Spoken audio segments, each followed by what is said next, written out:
Oke, selamat malam. Enggak, saya mau segera malam. Oke, ini ada sejarawan udah datang, Pak Utagalung.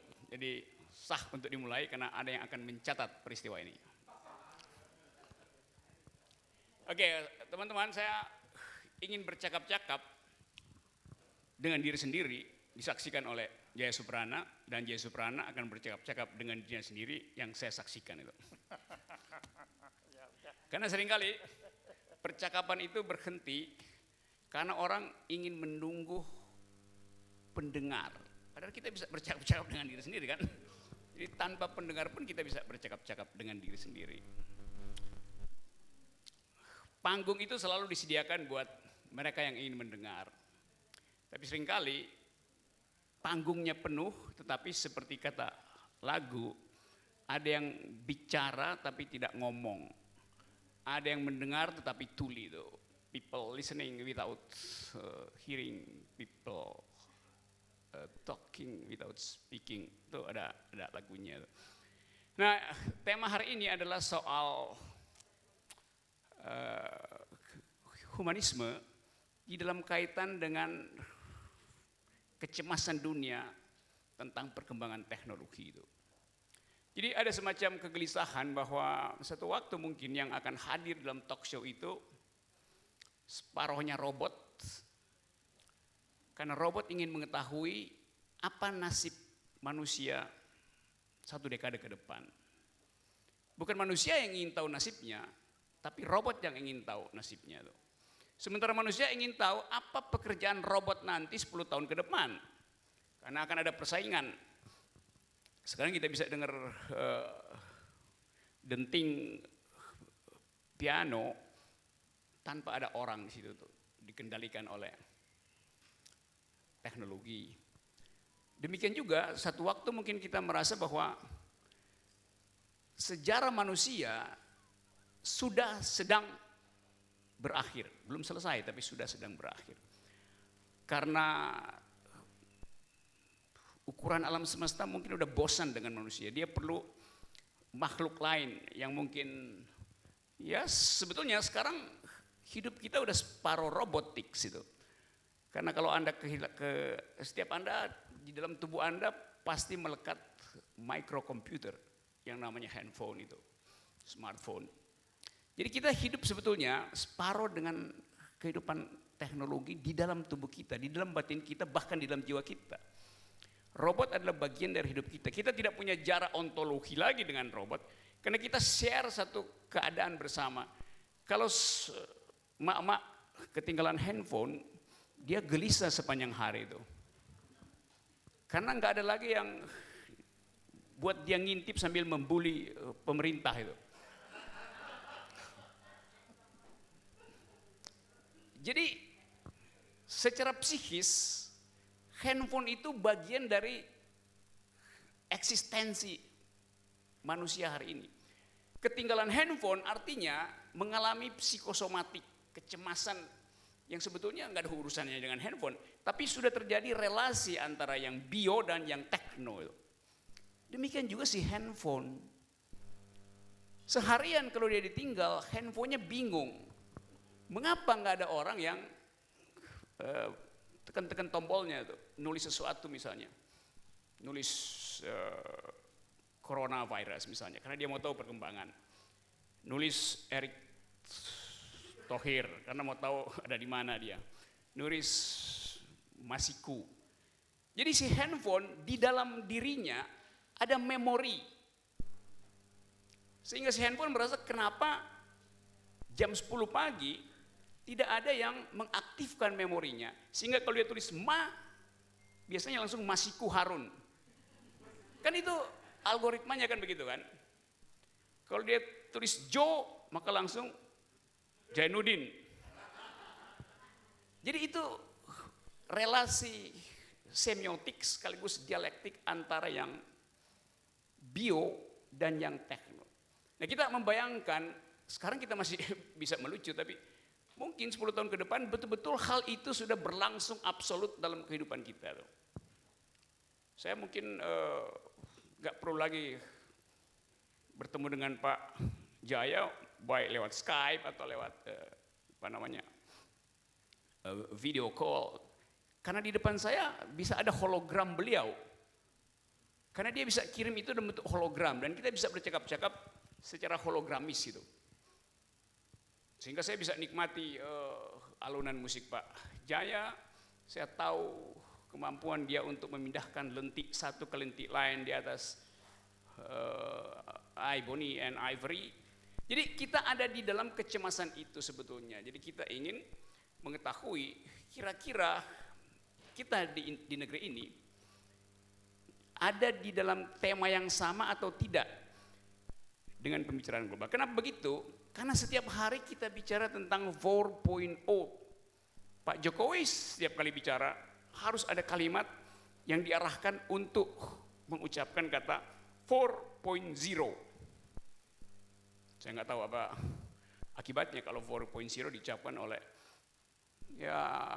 kekuasaan. Karena bagi saya kekuasaan itu sebetulnya nggak perlu soal 4.0 segala macam. Karena dia mampu untuk menghasilkan sesuatu tanpa memerlukan 4.0. Jadi keadaan itu yang sebagai pengantar saya anggap punya dampak pada kemampuan kita untuk membayangkan Indonesia ke depan. Kita ngomong tentang Indonesia, NKRI harga mati itu. Tapi saya baca report dari Guardian kemarin, koran Inggris bilang bahwa NKRI itu menyembunyikan data coronavirus. Bahwa Australia diam-diam tuduh kita menyembunyikan data itu. Jadi kita ada di dalam kehidupan global sekaligus di dalam kecemasan.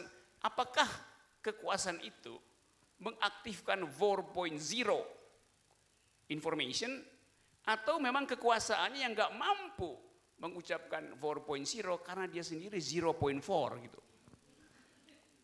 Jadi soal-soal semacam ini yang kita mau coba lihat dan impact pada hal-hal yang lain. Nah percakapan ini seperti biasa bisa pindah-pindah, saya bisa bertanya ke Pak Jaya atau Pak Jaya mengulas sesuatu, tapi itu kira-kira poinnya. Jadi big questionnya adalah relasi antara teknologi dan nasib manusia seringkali ditentukan oleh keadaan kultural sebuah bangsa. Kita lihat kalau kita baca misalnya report terakhir tentang teknologi, misalnya di dalam jurnal teknologi di sini tuh sering nggak masuk di toko buku itu, padahal banyak betul, ada Nature, ada Scientific American. Di dalam majalah Scientific American misalnya edisi terakhir tuh kita baca bahwa manusia itu sebetulnya adalah petah elektronik. Ada digital mind yang kemudian beradaptasi menjadi social mind. Jadi ada hubungan antara kebiasaan kita untuk menyimpan informasi dan relasi sosial yang terbentuk karena otak kita merekam informasi secara digital. Itu reason development di dalam dunia teknologi, hubungan antara manusia dan teknologi. Kita punya data lengkap tentang genom manusia, tentang DNA manusia. Dari ratusan ribu tahun lalu dipetakan, sehingga kita bisa tahu siapa ancestor kita, siapa sebetulnya nenek moyang kita, dan jenis penyakit apa yang mungkin diwariskan pada kita. Data human genome selesai sudah. Jadi nggak ada lagi orang bisa menipu tentang asal usul, memalsukan biografi. Dan dengan data itu kita bisa mengikuti jejak penyakit manusia. Riset kira-kira 20 tahun, lamanya udah selesai, dari 10 tahun lalu kita udah punya human genome itu. Kita juga punya data tentang, kalau kita ke dokter, medical record kita disimpan digital, dan seluruh dunia sekarang punya big data tentang medical record setiap orang. Asuransi kesehatan punya data tentang jenis kematian apa yang membuat kita cepat punah. Jiwasraya kami, ya kecuali Jiwasraya. Jadi sebetulnya dengan pengetahuan tentang human genome, digabungkan dengan pengetahuan tentang record medis kita, digabungkan dengan klaim asuransi yang ditagihkan untuk membiayai medis kita, para analis atau ilmuwan bisa dengan cepat tahu jenis penyakit apa yang memerlukan obat baru. Dan itu nggak perlu diriset secara laboratorium, karena secara digital bisa dipastikan bahwa ada hubungan antara medical record dengan genome, sehingga mempermudah riset untuk menemukan obat baru. Nah, kita di sini misalnya berupaya untuk melihat soal-soal semacam itu dengan kasus, sebut aja kasus coronavirus yang sekarang kita cemaskan itu. Yang kita anggap bahwa mungkin akan mengalami semacam situasi kegaduhan dan kepanikan seperti Jawa tahun 1820, jadi kira-kira 200 tahun lalu, 1820 ada 100.000 manusia di Jawa yang mati karena kolera. Dan pada tahun itu juga ada pandemi di Asia. Jepang ada 40.000 orang meninggal. Hal yang sama berlangsung. Tapi kita percaya bahwa kita bisa menemukan solusinya dengan kemampuan tadi. Ada data tentang manusia, data tentang DNA, data tentang kebiasaan, maka obat bisa dihasilkan dengan perpaduan data-data itu dengan keahlian yang disebut artificial intelligence. Jadi sebegitu luas problem kita, tetapi ada hal yang kemudian hari-hari ini orang merasa bahwa Indonesia kok agak aneh di dalam menghadapi soal penyakit gitu. Semua orang menutup bandara supaya mitigasi bisa lebih mudah menangani coronavirus. Indonesia justru melakukan hal yang paradoks terbalik, yaitu mengeluarkan anggaran untuk meminta turis datang, artinya mengundang penyakit datang gitu. Itu sesuatu yang kita bisa pahami karena kita sedang kelaparan investor. Dengan kalkulasi bahwa kalau investor nggak masuk, maka kita akan lebih mudah mati karena tidak makan daripada mati karena virus. Jadi logika ini yang bagi dunia ini ajaib nih Indonesia nih. Karena udah dipatok bahwa ekonomi harus tumbuh, maka dipaksakanlah mengundang turis dengan risiko yang besar gitu.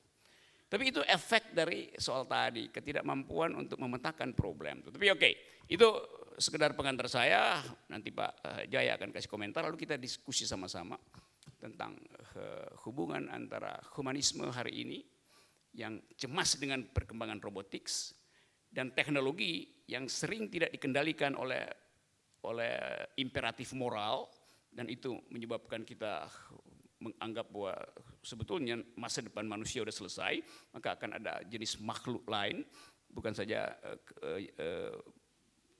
jenis baru, a new kind of, sebut saja humanoid, dan sekaligus kita mau memikirkan Indonesia di dalam 1 dekade ke depan yang akan terpengaruh kuat dengan perkembangan teknologi dunia. Karena apa? Karena setiap 8 jam teknologi itu berubah secara radikal.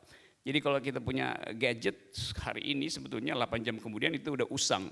Karena pasti udah ada penemuan baru. Jadi kehidupan manusia dan kehidupan teknologi berkelindan dengan kegelisahan kita sebagai orang yang ingin melihat Indonesia ada di dalam suasana berkebangsaan yang setara. Saya kira itu pengantarnya dan saya persilakan Pak Jaya Suprana untuk komentar atau menguraikan sesuatu yang mungkin menjadi kecemasan beliau hari-hari ini. Terima kasih. Terima kasih. Tepuk tangan.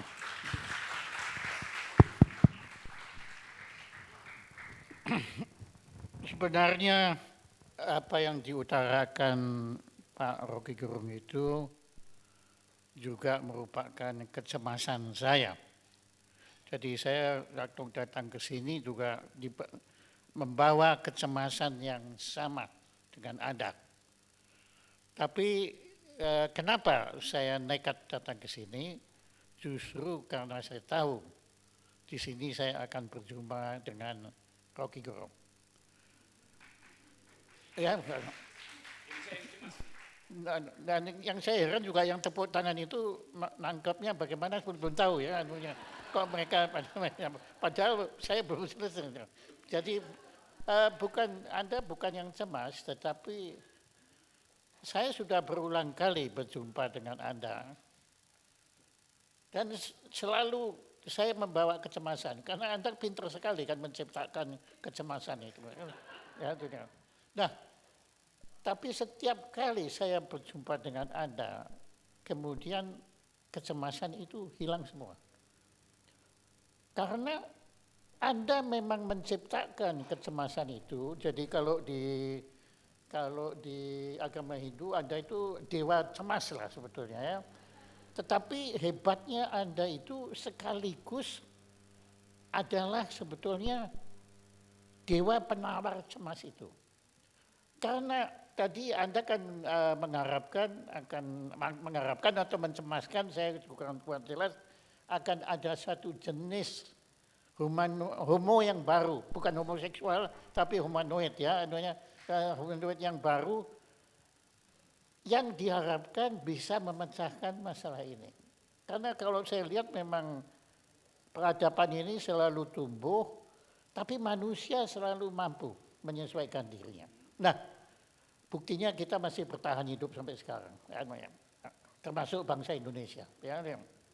Nah, saya melihat pada diri Anda justru terletak harapan. Karena Anda yang mengingatkan kita semua tentang hadirnya kecemasan itu. Ya, itu yang penting, Pak. Ya, kita harus tahu dulu sebelum menyembuhkan satu penyakit, kita harus mendiagnosa dulu. Kalau kita tidak mendiagnosa, tidak bisa kita sembuhkan.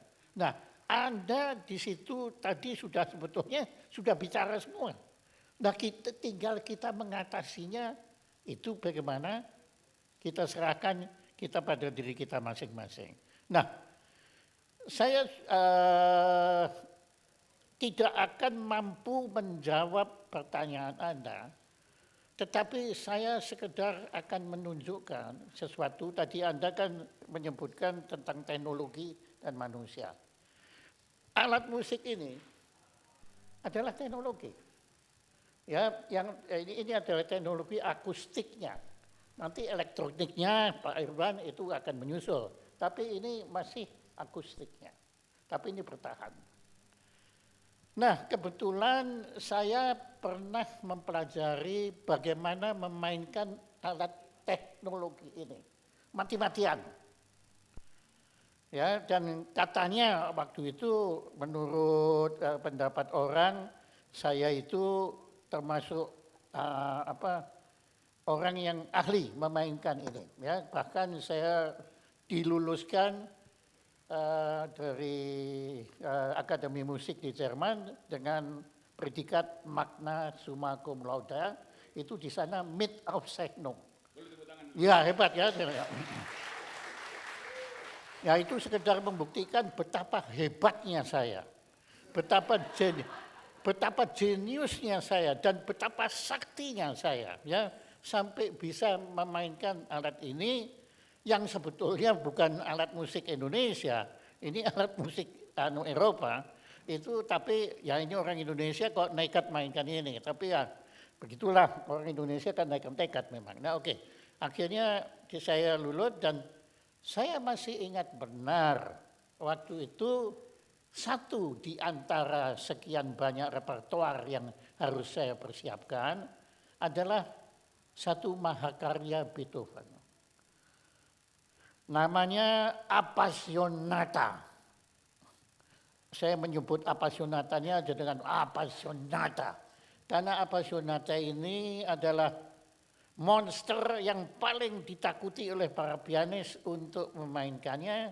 Dan saya masih ingat waktu saya main itu usia saya 21 tahun untuk ujian akhir. Kemudian saya mempersiapkan lagu Appassionata 2 tahun. Dengan berdarah-darah. Betul-betul deru campur debu, berpercik keringat, air mata dan darah. Pokoknya keren dah pokoknya ya. Dan akhirnya saya berhasil lulus. Sampai waktu itu dimuat di surat kabar karena saya dianggap pianis Asia pertama di sana yang lulus dengan mit auszeichnung itu tadi dengan appassionata. Pokoknya dahsyat, pokoknya dahsyat.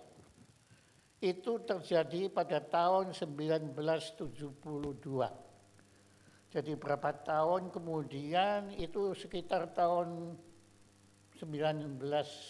setelah tahun 2000 itu saya dapat ini ruangan ini dari atas budi baik teman kami dari perusahaan Ibu Helen Agung Sedayu ya itu kita dapat gratis kalau bayar nggak kuat kita. Nah kemudian berapa puluh tahun kemudian setelah saya lulus itu, nah di salah satu ruangan ini, maaf kata salah satu sebetulnya keliru, tapi satu di antara ruang-ruang ini itu saya mendengar appassionata. Kaget saya. Duh, kok ada orang Indonesia mampu mainkan lagu dahsyat itu. Saya keliling, saya cari. Akhirnya di satu ruangan saya buka itu seorang anak kecil usia 8 tahun tunanetra dan autis. Jadi ya tolong diingat saya tidak tunanetra dan tidak autis umur 21. Anak ini umur 8 tahun tunanetra dan autis main appassionata. Seperti disambar geletak saya. Di situ saya disadarkan, ada sesuatu di alam semesta ini yang tidak masuk istilah Anda akal sehat itu. Ada sesuatu misteri di alam semesta ini yang kita nggak bisa ngomong. Apa sebenarnya? Saya nggak bisa menjelaskan. Tapi waktu saya begitu, saya tanya kepada ibunya juga nggak tahu siapa yang ngajarin. Ibunya juga nggak tahu Beethoven itu siapa, appassionata itu apa. Bahkan anak itu, nah perlu juga kenapa kok saya nggak ngomong kepada anak itu? Karena anak itu autis, nggak bisa komunikasi. Nah oke, ibunya juga, gurunya saya tanya, gurunya juga bilang nggak pernah ngajar. Nah Anda lihat di sini, ada sesuatu misteri di alam semesta ini yang kita secara arogan sering menganggap semua kita bisa sistemkan, semua kita bisa metodekan, semua bisa kita ukur, semua bisa kita hitung, tapi ternyata tidak. Ada hal-hal yang tidak bisa kita hitung. Nah, sebetulnya peradaban manusia ini kan selalu berusaha mendekati kesempurnaan. Tapi sebenarnya kita nggak mustahil mencapai kesempurnaan itu. Karena kesempurnaan itu bukan hak manusia. Kesempurnaan itu mohon maaf kepada yang ateis dan yang lain-lain, itu milik sesuatu yang sempurna, yang maha sempurna. Atau bahkan beliau lebih sempurna dari maha sempurna. Karena beliau mengerti arti kata sempurna itu. Kata sempurna itu apa sih artinya sebetulnya? Tapi ya kita sebut aja. Nah, Anda bayangkan saya betapa terkejutnya bahwa ada anak umur 8 tahun mampu memainkan appassionata. Anak ini belum pernah mendengar, tidak bisa melihat. Saya kan bisa melihat notasinya, saya bisa pelajari. Beliau tidak bisa. Beliau beliau punya telinga. Kalau saya punya hanya telinga. Tapi beliau punya telinga yang mampu merekam itu semua, yang bisa menerjemahkannya ke jarinya. Jarinya itu apa loket gitu, maksudnya bukan teknik piano, bukan teknik sama sekali. Duduknya juga menceng begini ya maksudnya. Jadi tapi yang keluar tidak ada satupun di antara jutaan nada appassionata yang hilang. Dan untuk mentes ternyata beliau juga di samping appassionata masih menguasai Moonlight Sonata dan Pathetic Sonata. Itu trimurtinya sonatanya Beethoven. Beliau mampu main semua. Maju mundur pun bisa. Nggak ada yang keliru. Sampai saya akhirnya beliau itu main di tidak kurang dari Sydney Opera House. Dan insya Allah saya mohon doa restu apabila Yang Maha Kuasa mengizinkan anak ini yang saya belum sebut namanya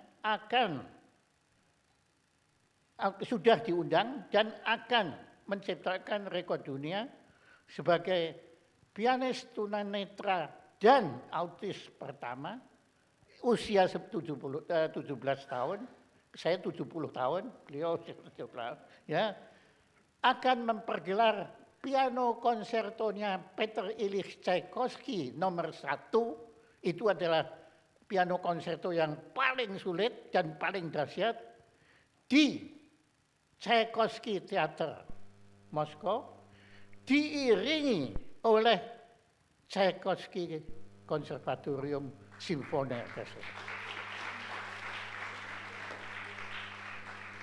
Itu rekor dunia, Mas Rocky. Itu rekor dunia. Nggak ada. Saya belum pernah main di Tchaikovsky. Saya belum dapat, nggak laku di sana. Profesor saya pun nggak laku. Itu adalah satu gedung yang dimainkan hanya oleh maha-maha pemusik-pemusik dunia.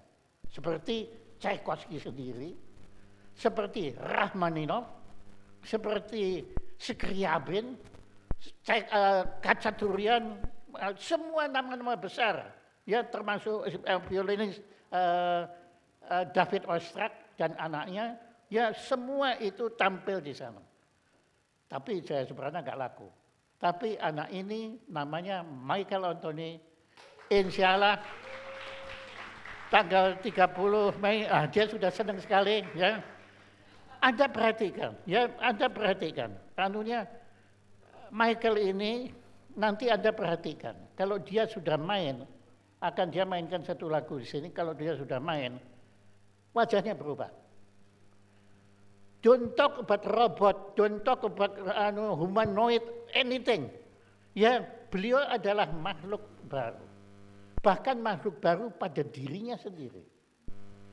Maka saya sengaja minta Michael Anthony hadir di sini. Kalau Anda mendengar Michael Anthony, Anda tahu betapa dahsyat kemahakuasaan Yang Maha Kuasa. Itu memberikan anugerah kemampuan kepada manusia yang tidak kita bisa bayangkan. Saya kalau ngarang cerita Michael Anthony, pasti saya dianggap utopian yang ngawur, ya, karena tidak masuk di akal. Ya ini ya maaf si yang pembuat utopia Samuel Butler, ya, pembuat utopia sampai lupa saya. Thomas More, ya, Thomas More, Butler Nowhere, ya, Erewhon di baliknya. Beliau ini adalah jawaban bagi umat manusia. Bersiaplah masa depan. Jangan Anda khawatir apakah kita mampu atau tidak. Sebab nasib Anda berada di mana? Berada di tangan Anda sendiri. Apabila Anda memang mau, pasti Anda mampu. Tapi kalau Anda tidak mau, ya artinya Anda tidak mau. Sebab Yang Maha Kuasa ini punya satu kemampuan yang unlimited. Jauh di luar jangkauan daya pikir kita.